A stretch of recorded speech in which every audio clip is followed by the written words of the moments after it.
বাপের পোলায় খায় চলে আসলাম বিখ্যাত। জি হজরত, আপনার দোকানে যে বড় বাপের পোলা খায় এটা তো সবসময় ভাইরাল। আপনি এবার নতুন কি আছে? নতুন কি? মোগল আমলের থেকে আমরা এই বড় এটা পুরানা জিনিস। আপনি মোগল আমলের থেকে বড় বাপের পোলা বেঁচে আইতাছি, বেঁচে আইতেছেন? হ্যাঁ হ্যাঁ, পুরুষরা বেঁচে আইতাছে, বেঁচে আইতেছেন। হ্যাঁ, আমার এই 2025-এর মধ্যে ভাইরাল হচ্ছে শিক্ষিত খাসি। আচ্ছা আচ্ছা, আমরা এই কন্টেনার যারা আছে, কন্টেন্ট ক্রিয়েটার, তারাই ভাইরাল করছি আর কি জিনিসটা। এখন ব্যাপার হচ্ছে যে আপনাদের যে জিনিসগুলো এটা একই জিনিস, তো জিনিসটা হচ্ছে একই জিনিসটা ঘুরে ফিরে আসতেছে ওই আর কি।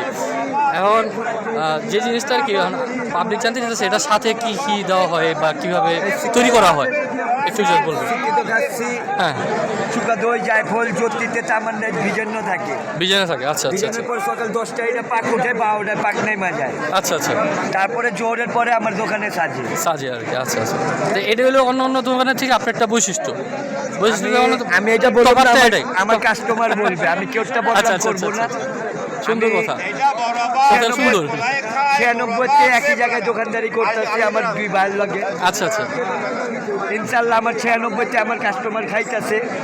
আমি যে দামে ভাইরাল হইনি ওই দামে আমার কাছে চলছে না। হ্যাঁ অবশ্যই চলছে, অবশ্যই এখন নাহলে একটু বেশি চলে, ওই দামে একটু কম চলছে। আচ্ছা, কিন্তু আমার খাসির মান ভালো আছে, আমি এটাই বলবো, আমারটা থাকে না। এই যে 100 কেজি আনছে, 100 কেজি তো হয়তো 4 কেজি 5 কেজি রান আছে।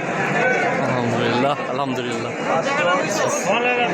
বেচে কেনা কি অবস্থা এখন রমজানের? আজকে সপ্তম দিন রমজান, ইনশাআল্লাহ মোটামুটি অনেক ভালো বেচে কিনা।